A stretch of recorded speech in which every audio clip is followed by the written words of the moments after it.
Welcome everybody, I'm Josh Fenton, CEO of GoLocal. With me is Val Endress, Professor of Communications at Rhode Island College. We've got a Super Tuesday recap and things are breaking all over the country already this morning. Just to catch you up, Michael Bloomberg has withdrawn from the campaign, is ending his presidential bid. There are media companies across the country weeping in tears that their revenue source for the quarter is drying up at a proportion never seen before in America's politics. Super Tuesday, let's start. What's the big view? What's your takeaway? Well, I think the momentum has shifted again, and this makes, I believe, the sixth time that it's shifted. And I wouldn't rule out that it shifts again, but we saw the Democratic Party come together in ways that we hadn't in the past. And was that you mentioned before we got on, a somewhat orchestrated effort that somebody in the Democratic Party put out a memo, sent a text privately to some people and said, we can't mess around with this. We're going to end up with 4 more years of Donald Trump if we don't get our act together as a party. I think so, and I think Bernie Sanders' surge really frightened some of the establishment Democrats, and this could be coming from the DNC, it could be coming from President Obama. But all the pieces fell in together, and I think what they're eventually trying to do is to avoid the brokered convention, where the superdelegates would make a decision. We're still headed in that direction. I mean, Bernie Sanders, the recaps don't all have the California numbers coming in. It appears that Biden will be leading in the delegate count, but not by a significant number. But also, if you look at the math that's tied to delegates after over a third are tied up, even a 50-point lead becomes really difficult to surmount. And that's what Obama lived off of. That's right. He had a fairly insignificant lead. But she would come back over a Tuesday, and then he just had enough of a gap that it's very difficult. That's right. But I think the predictions are that there'll probably be around a 30-point spread, so we'll have to wait and see. It's close enough that we're still on our way to a brokered convention. And we're on a path to a brokered convention because of the narrative that Bernie Sanders has been uttering since last night and into today, which is we can't stand 4 years of the old school Democratic politics. And he is saying it loud, proud, and unrelenting. And an insurgency campaign works really well during the primary season. But the problem is, if you look at even all of the candidates, they have received endorsements except for Bernie Sanders. Right. And so part of the problem is when you run against the establishment, how do you bring the establishment on board? Right. And that becomes really difficult. And I think people are starting to take the long view with the Democratic Party because whether this was orchestrated behind the scenes or Biden did this himself, he brought major contenders on board with him. And that's what eventually, he looked very presidential doing that. Yeah. And that's what the party nominee eventually has to do. But how do you bring on the Bernie's base? Right. And that's where they've been intractable. None of them have gone virtually. None of them have gone to Warren's campaign. So what do you do with those outliers, which are essentially, that's what they are? Let's go to Elizabeth Warren first, the last remaining female candidate for president of the 2 major parties. She had a very poor showing, finished 3rd in her own home state with just 21% of the vote. Now she can say, in Massachusetts, I guess you really want me to continue to be your United States Senator, but it is more painful than that. It is a real lack of connection between her and convincing people that she is presidential. Yes. And I think there's a bit of gender bias going on there, and much in the same way that it was for Hillary Clinton, because we do question whether they're temperamentally suited, whether they are electable. And so here are two women that were incredibly highly qualified for the job. Right. And people will point to her debate performance where she couldn't as clearly explain how we were going to finance healthcare, even though it's in her plan, Right. To look at it. And compare that to the gaffes that Biden has had during the debate. So Right. we have a much greater tolerance for men's behavior than we do women's behavior. And I think that Well, I think is a anytime factor. you're the upstart, you always face that. Well, she did prove one thing. She could beat Michael Bloomberg like a drum. And she functionally, in the first debate that he participated in, ended his political career as we know it right then and there. It didn't get any better. His appearance on the second debate that he, for South Carolina, wasn't great. And then his 60 Minutes performance Sunday night was really no better. You know, there's a lot of sort of books, how to run a presidential campaign. They get rewritten a little bit every 4 years, email strategies or Facebook or whatever, but there's sort of some golden rules. That's right. All those rules just burnt up. They absolutely did. And you can look at Biden versus Bloomberg versus Warren. In many ways, Warren ran the perfect campaign. She was a good fundraiser. She knew how to put people on the ground. You know, in some states, she had as many as 1,000 people there. Right. She had a plan for everything, all the things that you as a campaign consultant would have advised her. Absolutely. But then on the other hand, you look at Joe Biden, who in some of the states that he won, he had no campaign offices, let alone a ground game. And so, and he's not a good fundraiser. You know, people can throw money at him, Yeah. and he doesn't know what to do with it. The And so February that has numbers been- were Sanders $45 million, Elizabeth Warren $29 million, Joe Biden $17 million. That's right. So one preconception is money drives everything in politics. Yes. We've now learned from Joe Biden's inability to raise money and Michael Yes. Bloomberg's ability to spend money that rule is now gone. Exactly, but I would still argue that Bloomberg's campaign does mean that we need to take seriously campaign finance reform when we're pouring. And like you said, media organizations love it, but maybe, and part of the problem is when you buy your way into a campaign, you don't get vetted in the same way that other candidates do. And so that was really his Achilles heel, that he wasn't able to work out a strategy and to work out certain aspects of his background and learn how to talk about it, which you do in retail politics. And I know a lot of people are arguing we need to get rid of Iowa and New Hampshire and move into like a Super Tuesday or move into South Carolina. But both of those fairly small states do allow candidates to make mistakes, recover from it, listen to what the voters have to say and adjust their message.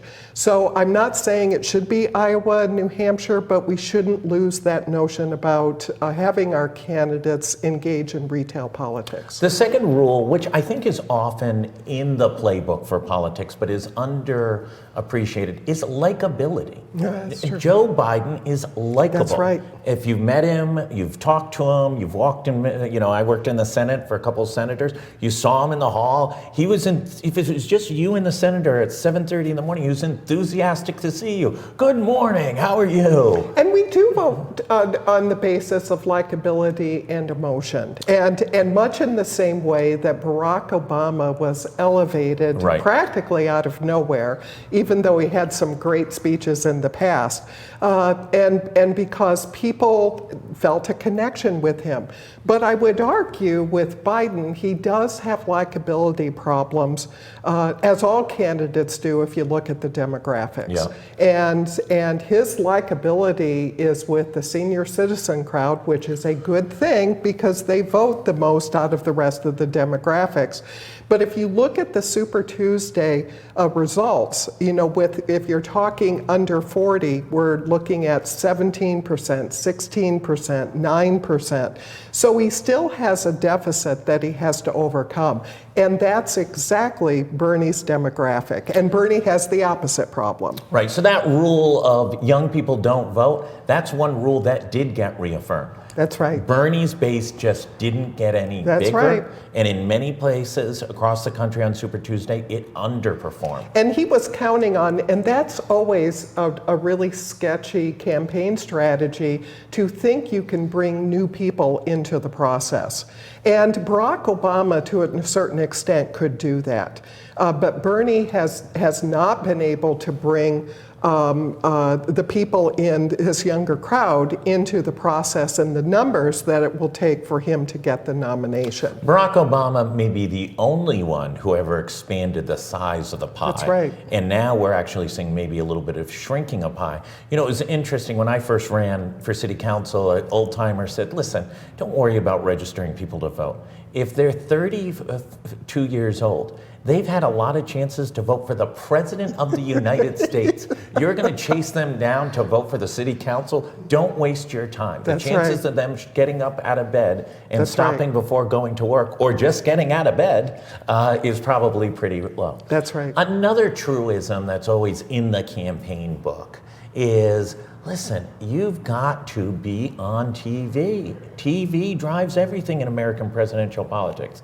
And the reality is, in many states, Joe Biden was not on paid television. He got bumps from South Carolina on earned media, but he didn't get anything on paid television.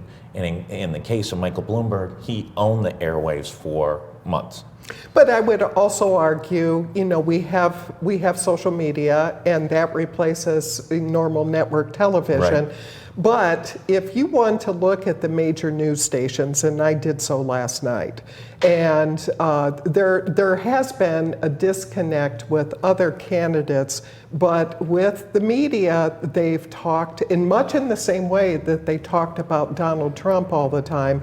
They're talking about Joe Biden. And that has been the focus even of liberal networks such as MSNBC, where they spend a large amount of their time talking about what Joe Biden is going to do. We'll see an occasional surge of Elizabeth Warren or Bernie Sanders, but he gets an awful lot of free media, much in the same way that Donald Trump did, for entirely different reasons. Yeah, sometimes good, sometimes bad. Also, our shared experience, a decade ago, our shared experience might have been watching Seinfeld. Now our shared experience is Facebook. That's right. So that if you can capture the message there and have better memes than the other guy, you may be able to get something. Do you also think, one thing about Bloomberg, and I actually think it's a good thing that's come out of this, maybe the good message of our American democracy, is that a man with $500 million could not, just by spending $500 million, buy himself a nomination to a major political party. I think that's a real positive, and it shows that the American public is looking beyond the ads, which is a good thing, or at least the voting public is. But the question you also have to ask is, would Joe Biden be as popular if he wasn't going up against Donald Trump? So I think that whole notion about electability for the Democrats has become a critical issue. And for that reason, I think that they're not going to look for an untried candidate. And so we have two polar opposites here. We have Bernie Sanders on one side, who wants to have the revolution, and arguably, in some ways, Biden really does represent some of the same problems that were present in the Obama administration. And if you're looking at healthcare costs, or if you're looking at the issue of immigration, or if you're looking at the cost of higher education, all of those things. And so you understand why the demographic moved over to Bernie. But still, I think, maybe people weren't voting with their hearts. I think they had an emotional connection to Uncle Joe. Yeah. But on the other hand, I think they wanted to go with tried and true. Who has the best chance to beat Donald Trump? Who can bring people together? Who's part of the establishment? So it's that, in some ways, to reestablish the Democratic Party of old. Bernie's going to, it sounds like, stay angry and attack the Democratic establishment during the course of this. What's the out for him? Is there an out? Does he go all the way to the convention? Is it a battle royale? When those superdelegates all start pulling Biden levers, that's not only going to inflame his, whatever it is, 25, 30% of the Democratic base. Do the Democrats win and get Biden, or lose because they've alienated the Sanders voter? And that's the question of the month. And in some ways, I think that Elizabeth Warren may act as the bellwether, because if she drops out of the race, that will solidify the progressive vote with Bernie Sanders, and that will give him a higher percentage in elections going forward. If she stays in the race, then that splits the progressive vote and probably would give Biden an advantage. Yeah. So there may be establishment professionals in the Democratic Party that are advising her to stay in the race. I don't know. But then again, she's got to have money to continue in the race. That's right. It's going to be, while she had the big debate win, which helped her with her base to raise $29 million for February, finishing third in Massachusetts, those are tough phone calls. Exactly. But more to your point, there is potential damage that's going to happen. We don't see how this works itself out. And this is really going to test the mettle of Joe Biden. Can he unite the party again, should he get the nomination? He's more capable of doing so than Bernie Sanders. Right. And the other problem is, it's not like you can pick Bernie to be his VP. That's right. Weekend at Bernie's is not going to sell with the American electorate. Where do we go from here? We come out of Super Tuesday. There's still more than half the delegates are up for grab. Biden obviously will be able to continue to raise and increase his take. But Bernie's going to raise about the same amount of money. He may not raise 45, but I bet he raises 40 in March. Michigan may be high noon. And that's a state that he previously won, and I think that's where the site or the battleground will be. Yeah. Can Biden overtake him in Michigan? And I think that may tell us something, that there are other states behind that may tumble. And it could be that he can continue his surge. But also we have to consider the fact that in March 15th we have another debate. Right. And is that going to be mano a mano, or is Elizabeth Warren going to be there as well? But probably Bernie has the advantage in the debate with Biden. And how much are people going to pay attention to that? What kind of plea is Biden going to make for party unity behind him? Right. And so that, I think there's a lot of pressure on him to have a very good night at the debates. And he's not had a good night. He's had some okay, That's right. functional debates. That's right. But he has had some also just god awful. And it's been interesting about his debates over the past, whatever it is, 9 months. I can't remember when the first one, June-ish or something like that. He might have a bad first hour and a better second hour.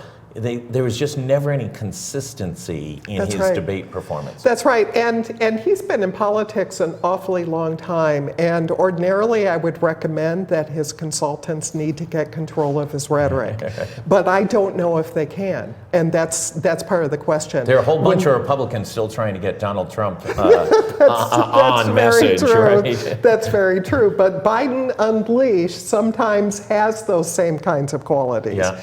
And so I think he has to run a very controlled campaign from this point forward.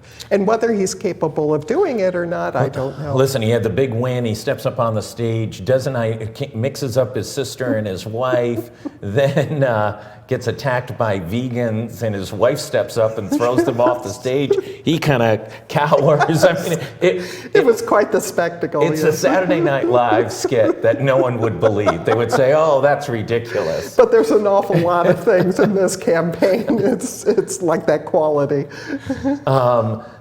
Donald Trump obviously would prefer to run against Bernie Sanders, but I'm not sure that Donald Trump is that fearful of Joe Biden. It's not the perfect matchup for him. He's got a couple big obstacles right now. Stabilizing the stock market, which is he has defined as the bellwether for his presidential performance. That's right. Secondly, the coronavirus is a global health catastrophe and could grow into a pandemic of epic proportions, depending on whose modeling you want to listen to. Lots of concerns going on that front. But he also had a nice win, potentially, of getting American troops after 18 years out of Afghanistan. Potentially. Better than we've had in the past 18 years. That's right. And so he's got some foreign policy W's that look like could be a nice 30-second spot. Gotten troops out of harm's way, returned them to the United States, and settled down on a number of fronts. This race is far from over. I agree, and we have to think about whether a recession is knocking on his door, or does he get lucky about that. And so a lot of pieces have to fall into place for Donald Trump, in addition to whoever the Democratic nominee is. And I think also we want to look at whether Donald Trump keeps Mike Pence, or does he put a woman on the ticket, which will change the dynamic just a bit on that side. And I'm not sure that he'll get any more votes, but he'll re-energize the campaign. And he may very well do that. And so we could expect a surprise announcement much closer to the election. And are you thinking that a potential candidate might be a former governor of the state of South Carolina? Yes, I am. Yes, I am. And she has great ratings, and Donald Trump is not a loyal person, he's a strategic person. And so I think, and if the stock market continues to tank, certainly that's going to advantage the Democrats. But if the jobs, take off again, and the stock market recovers, and the coronavirus is manageable, then that may work in Donald Trump's favor as well. People are looking for stability on both sides, oddly enough. And neither has a firm footing on messaging on either front. That's right. Also, we're in March. This election is in November. And if we look historically at who's leading polls in March, they don't always correlate, oftentimes do not correlate to who wins the presidency in November. That's right. And so it's really hard to tell. We'll also experience a lull during the summertime when people turn away from the election a bit. And this is at the time when we have the conventions, which fewer and fewer people are watching in the first place. So it isn't necessarily a time to unite the party. And we don't get geared up again until Labor Day. And then things move very quickly. Well, we don't watch them because they're staged, right? We know who's going to talk at 2 o'clock on a Tuesday. And we know who's and this one's gonna show this video. Unless there's a brokered convention. That was just my point. Unless there's a brokered convention, and there is de facto, we're back to Chicago in 1968 with people being arrested, thrown through plate glass windows, and all the rest of it. It's a good news, bad news kind of thing, too. It's a good news for news. It's a bad news maybe for the public. And I just saw a piece on Barry Goldwater in the '64 Republican convention, which was a rough and tumble convention against Nelson Rockefeller. I did not realize how divisive it was, even at the. That's right. And that was the big shift of Western population moving towards Republicanism. That's right. And the other thing you have to think about are the presidential debates in the fall. Because Donald Trump surprises people about his prowess in debates. And he's imposing, takes over the stage. That's right. He intimidates the other person. He's relentless. That's right. He levels the attacks in unexpected ways. And so I wouldn't underestimate his performance against either Bernie Sanders or Joe Biden. Yeah. With that, anything else we should know?